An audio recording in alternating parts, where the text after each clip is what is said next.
दिल्ली के राजेंद्र नगर में coaching house के बाहर कोचिंग सेंटर के मालिक अभिषेक गुप्ता और कोऑर्डिनेटर देशपाल सिंह को गिरफ्तार कर लिया गया है। कोचिंग सेंटर के बेसमेंट में पानी भरने से 3 छात्रों की मौत हो गई थी, जिनकी पहचान श्रेया यादव, तानिया सोनी और नेविन डेल्विन के रूप में की गई है। पुलिस ने बीएनसी की धारा 105 और 106 आपको बता दें, साथ ही साथ कई और धाराओं में मामला दर्ज किया है, एफआईआर दर्ज की है और कोचिंग सेंटर का मैनेजमेंट और सिविक एजेंसी के लोग जांच के दायरे में है। फायर एनओसी की कॉपी से पता चलता है कि बेसमेंट का इस्तेमाल सिर्फ स्टोरेज के लिए किया जाना था, लेकिन कोचिंग संस्थान ने नियमों का उल्लंघन किया है। तो वहीं दिल्ली हादसे में जान गंवाने वाली छात्रा के परिजन शव लेने के लिए दिल्ली पहुंचे। न्यूज 18 की टीम ने जब उनसे बात की तो उन्होंने कोचिंग संस्थान पर लापरवाही का आरोप लगाया। परिजनों ने कोचिंग संचालक पर गैर इरादतन हत्या का मुकदमा दर्ज करने की मांग की। हादसा हुआ तो जब पानी भरना शुरू हुआ था वहां पे किसी तरीके की जानकारी, कोई फोन कॉल या परिवार को, आपको या गांव में जो है किसी तरीके की जानकारी दिया था कि यहाँ पर पानी भर रहा है या दिक्कतें कुछ होती हैं? नहीं, पानी की तो कोई जानकारी नहीं दी गई थी। इनफैक्ट कैजुअलिटी के बाद भी कोई सूचना अधिकृत मुझे ना प्रशासन की तरफ से मिली, ना कोचिंग सेंटर की तरफ से मिली। अच्छा। मैंने तो न्यूज़ देखा और न्यूज़ देखने के बाद जब मुझे कोचिंग का पता चला कि कोचिंग सेंटर में बेसमेंट में पानी भर गया है, चूँकि एडमिशन मैंने ही कराया था तो मैं जाके देखा था सेंटर को, तो मुझे थोड़ा सा विजुअलाइज होने लगा शायद वही सेंटर है। अच्छा। तो इसलिए मैं फिर घर से सीधा, मैं राजनगर एक्सटेंशन गाजियाबाद में रहता हूँ, तो मैं सीधा वहीं चला गया। फिर मतलब सरकार प्रशासन की तरफ से आपको कोई कॉल नहीं गई या ना परिवार को गई कि इस तरीके का हादसा हुआ, न्यूज चैनल पे देखने के बाद खुद आ पाए? हाँ बिल्कुल बिल्कुल, कोई अधिकृत जानकारी मुझे नहीं दी गई, ना परिवार वालों को दी गई, किसी को नहीं दी गई। आप किसकी लापरवाही मानते हैं इस पे?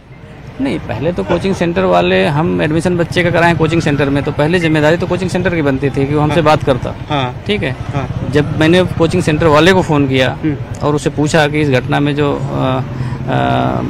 मौत हुई है तो उसमें क्या श्रेया यादव का भी नाम है, तो उन्होंने बोला कि अभी आइडेंटिफाई नहीं हो पाया है। अच्छा। जैसे हो पाएगा मैं आपको बता दूंगा। नहीं, हादसे के पीछे किसकी आप लापरवाही मानती है? जो पानी भरा बेसमेंट में और ये हादसा हुआ, उसके पीछे किसकी लापरवाही? नहीं, अब वो लापरवाही तो मैं नहीं जानता भी क्या हुआ, कैसे हुआ, पानी कहाँ से आया, उसके बारे में मुझे जानकारी नहीं है। हाँ। लेकिन ये बात जरूर है कि कम से कम जो भी कोचिंग सेंटर के संचालक हैं, हाँ, उनकी एक जवाबदेही सबसे पहले नंबर पर बनती है। हाँ। और मैं कहता हूँ कि इस तरह की घटनाएं को अगर रोकना है तो ऐसी घटनाओं में सबसे पहले गैर इरादतन हत्या का मुकदमा उस कोचिंग संचालक के चेयरमैन पर निश्चित रूप से दर्ज होना चाहिए।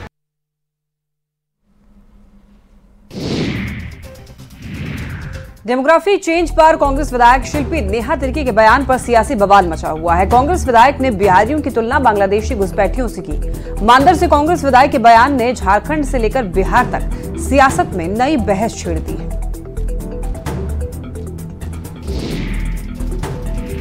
तो डेमोग्राफी चेंज को लेकर जब कांग्रेस विधायक से सवाल किया गया तो उन्होंने बिहारियों की तुलना बांग्लादेशी घुसपैठियों से ही कर दी।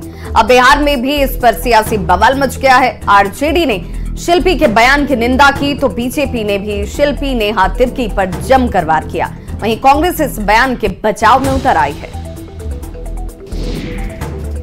रांची में जो डेमोग्राफी चेंज हुआ है और यहाँ के आदिवासी मूलवासी कालीन में जैसे गंदगी को समेटा जाता है कि धूल को नीचे कालीन के नीचे ढांक दिया जाता है, उस तरह से इन लोगों ने यहाँ के आदिवासी मूलवासी को कहीं कोना खोमचा स्लम्स में ढकेल के रख दिया है।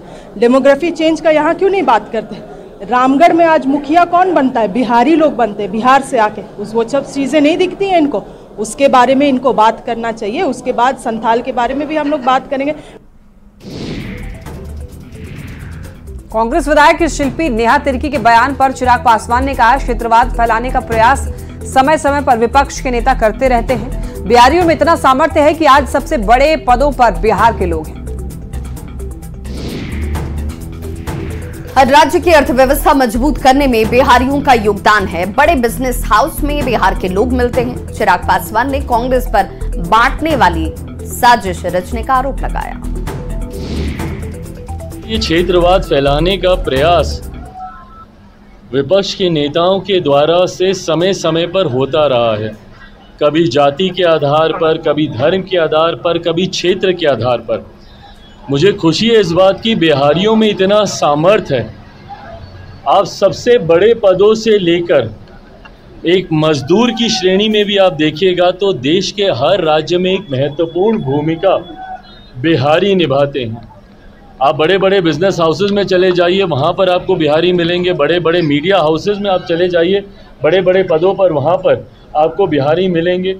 कहने की ज़रूरत नहीं है, सबसे ज़्यादा IAS IPS ऑफिसर्स हमारे बिहार से आते हैं। बड़े बड़े अधिकारियों के पद पर विभिन्न राज्यों में, पर जो लोग ऐसी टिप्पणी करते हैं वो लोग सिर्फ क्षेत्रवाद के आधार पर बांटने की साजिश करते हैं।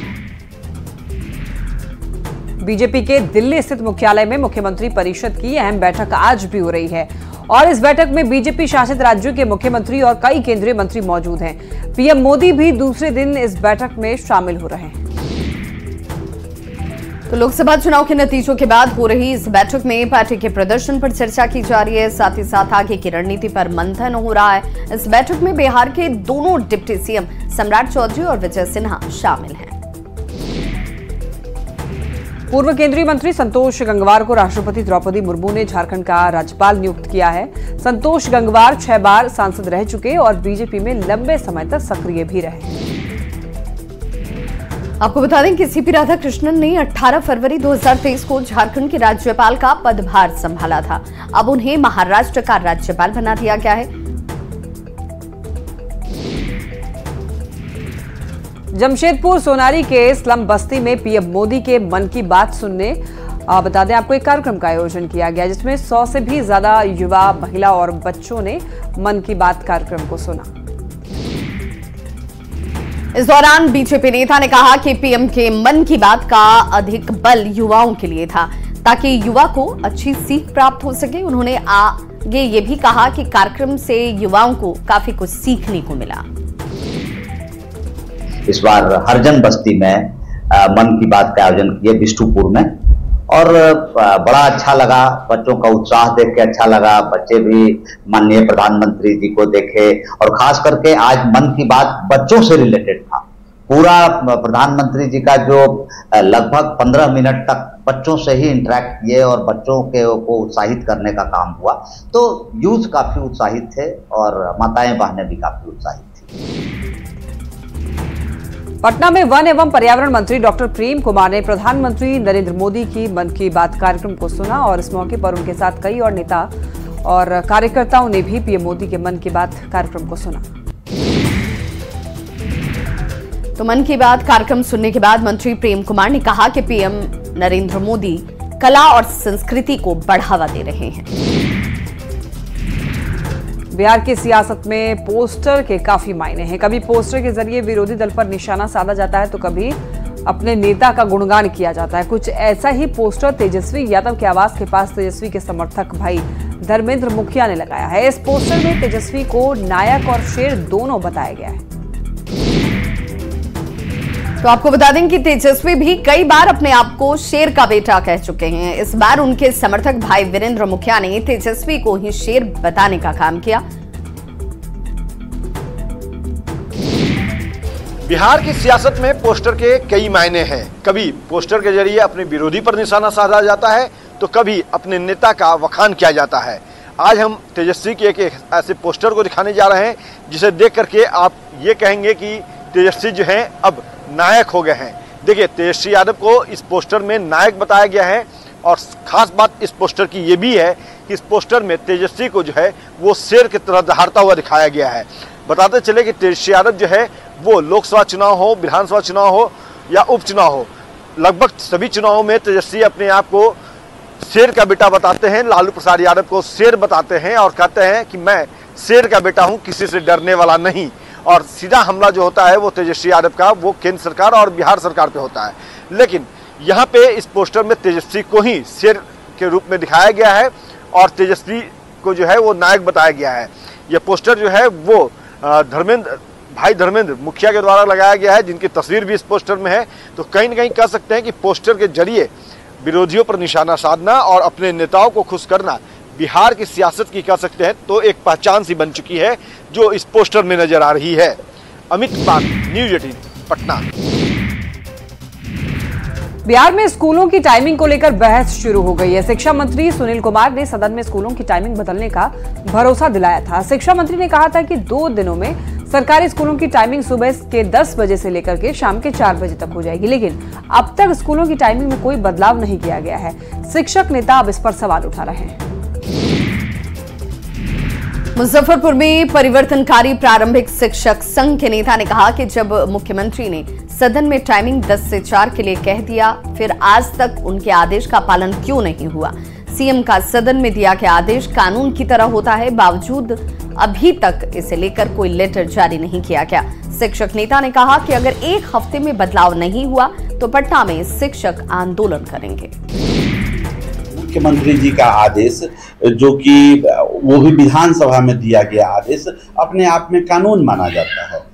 तो जब मुख्यमंत्री के बात की उपेक्षा हो रही है, विभाग उपेक्षा कर रहा है, तो विभाग, हम लोग ये नहीं समझ पा रहे हैं विभाग चल किसके दिशा निर्देश पर रहा है, यह बिहार किसके दिशा निर्देश पर चल रहा है, जब मुख्यमंत्री की बात का ही कोई वैल्यू नहीं है। इस सप्ताह भर में पत्र नहीं निकलता है तो बड़ी संख्या में लोग पटना में जुटेंगे और अपनी आवाज मुख्यमंत्री तक पहुंचाएंगे। और नवादा से एक बड़ी खबर है, एक साथ 11 साइबर अपराधी गिरफ्तार किए गए हैं। फाइनेंस के नाम पर ठगी कर रहे थे। 34 मोबाइल फोन और एक लैपटॉप, 13 सिम कार्ड, 168 पन्ने का डेटा शीट और एक बाइक जब्त किया गया है। बता दें आपको, बगीचे में बैठकर देश के अलग अलग राज्यों के लोगों के साथ में ठगी कर रहे थे। वारसलीगंज के अपसड़ गांव से सभी की गिरफ्तारी हुई। नवादा से खबर मिल रही है कि बता दें एक साथ ही 11 साइबर अपराधी गिरफ्तार कर लिए गए हैं। एक बगीचे में बैठकर के ये लोग कई राज्यों के लोगों के साथ में ठगी कर रहे थे। वारसलीगंज के अपसड़ गांव से इन सभी लोगों की गिरफ्तारी हुई है। बता दें आपको, इनके पास से 34 मोबाइल फोन बरामद किए गए हैं, एक लैपटॉप बरामद किया गया है, 13 सिम कार्ड मिले हैं, 168 पन्ने का डेटा शीट भी जब्त किया गया, साथ ही साथ एक बाइक भी जब्त कर ली गई है। तो 11 साइबर अपराधियों को एक साथ एक बगीचे से गिरफ्तार किया गया है। फाइनेंस के नाम पर ये लोग ठगी किया करते थे देश के कई अलग अलग राज्यों के लोगों से।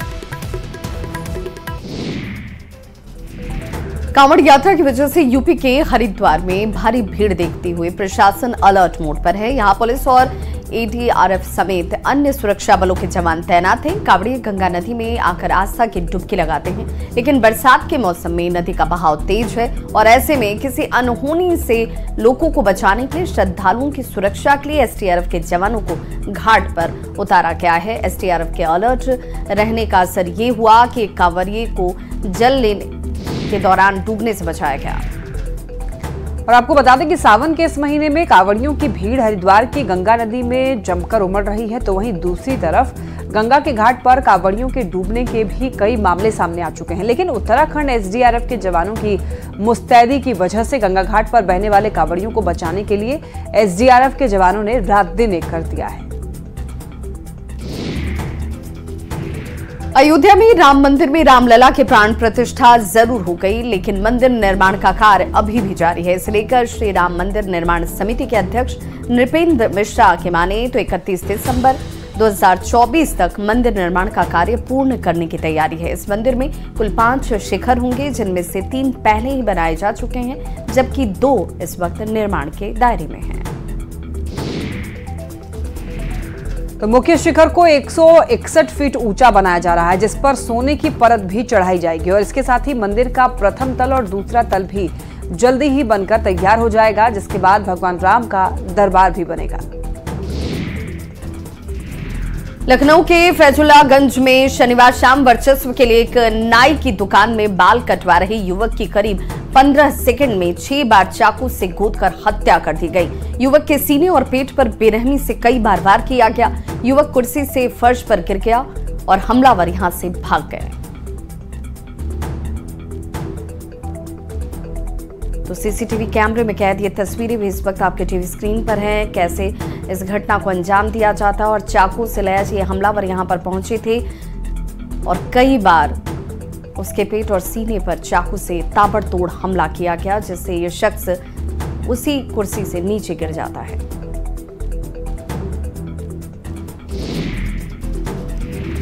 गढ़वा जिले के सरकारी दफ्तरों में इन दिनों काम ठप पड़ा हुआ है। वजह है कर्मचारियों का हड़ताल। जिले में लगभग 500 कर्मचारी हड़ताल पर पिछले एक सप्ताह से चले गए हैं, जिसकी वजह से अधिकारियों के सामने परेशानी खड़ी हो गई है। जिले में कर्मचारी संघ के 198 कर्मचारी अपने 9 सूत्रीय मांगों को लेकर 8 दिनों से पुराना जिला कलेक्ट्रेट के समक्ष अनिश्चितकालीन हड़ताल पर रहे हैं। तो कर्मचारी संघ वेतन बढ़ोतरी और रिक्त पदों की भर्ती जैसे कई मांगों को लेकर हल्ला बोल कर रहे हैं। एक तरफ कर्मचारी संघ तो दूसरी तरफ मनरेगा कर्मी संघ भी हड़ताल पर है।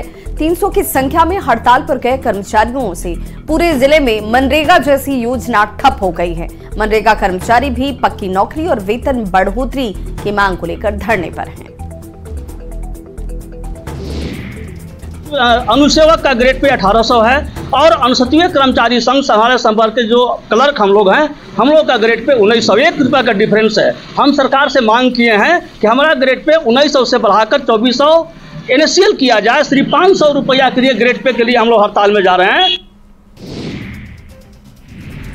तो रांची के खेलगांव स्पोर्ट्स कॉम्प्लेक्स में अग्निवीर की बहाली की प्रक्रिया शुरू कर दी गई है, जिसमें सैकड़ों युवाओं ने हिस्सा लिया। नक्सल इलाकों के युवा हो या फिर शहरी इलाकों के, सभी ने अपना दमखम दिखाया।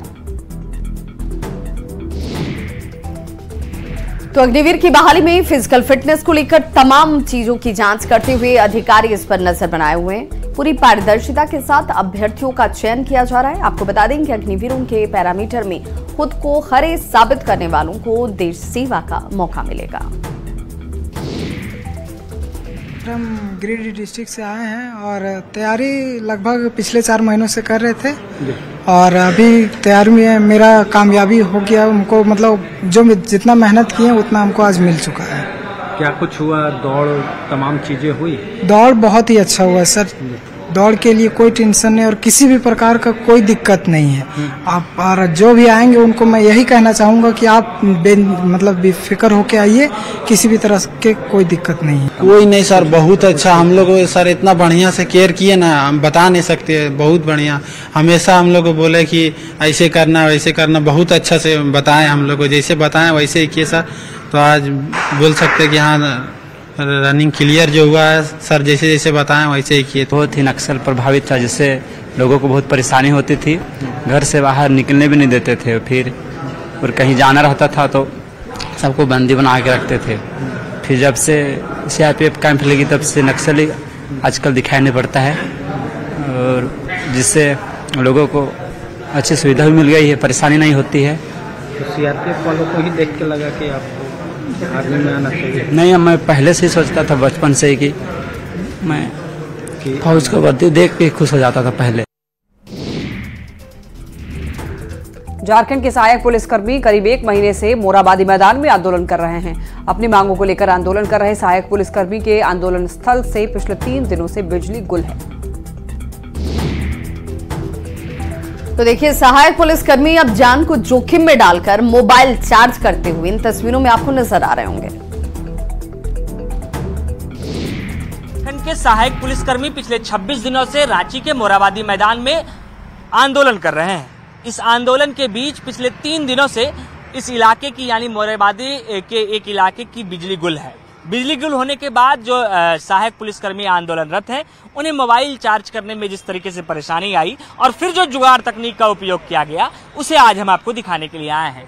सबसे पहले तो जो सड़क पर पोल होता है मोराबादी मैदान की दूसरी दिशा में, वहां से इस जुगाड़ तकनीक की शुरुआत की गई और आप देखिए कि जुगाड़ के माध्यम से इन्होंने अपना तार जो है वो लगाया है और उसके माध्यम से यहाँ पर मोबाइल चार्जिंग की जो शुरुआत है वो इन्होंने की है। हम लोग का 4-5 दिन से बापू वाटिका में एक लाइट का कनेक्शन दिया हुआ था, वो लाइट भी काट दिया गया और उसके बाद फिर इसी तरह खंभे के द्वारा हम लोग खुद से कनेक्शन करके जैसे तैसे करंट मारने का भी डर रहता है। ओपनली है, देख सकते हैं आप। पहले भी 2020 में भी वार्ता हुई, 2021 में भी वार्ता हुई, तो सिर्फ आश्वासन ही मिला। तो इस बार भी फिर वैसा ही हुआ कि विधायक लोग के साथ आश्वासन दिया गया कि आप लोग का जो पेमेंट वेमेंट में है जो थोड़ा बहुत था, हाँ वो हुआ नहीं। फोन चार्ज करने में हम लोग को ग्राउंड में लाइट आता था, स्ट्रीट लाइट वाला, वो तो फिलहाल कल से लाइट नहीं दे रहा है। आता है लेकिन रात में देता है थोड़ा बहुत, लेकिन आज तो वो भी नहीं दिया अभी तक। तो मजबूरन इधर हम लोग को लाइट चार्ज करना पड़ रहा है। बिल्कुल, ये वो तमाम सहायक पुलिसकर्मी हैं जो लंबे समय से मोराबादी मैदान में यहाँ आंदोलन कर रहे हैं। हालांकि पिछली बार अगर हम बात करें तो इनके साथ वार्ता करने का प्रयास स्थानीय मंत्री और विधायकों ने भी किया था, लेकिन अब तक वो वार्ता सफल नहीं रहा है। और इसी वजह से जब पिछले 3 दिनों से बिजली की समस्या इन्हें देखने को मिली है, तो बरसात के दौरान भी बिजली के खंभे से तार खींचकर जान को जोखिम में डालकर अपने मोबाइल की चार्जिंग कर रहे हैं। कैमरा पर्सन प्रभाकर के साथ गौरव झा, न्यूज़ 18 रांची। तो इस बुलेटिन में बस इतना ही, लेकिन न्यूज़ 18 बिहार झारखंड पर खबरों का सिलसिला लगातार जारी है।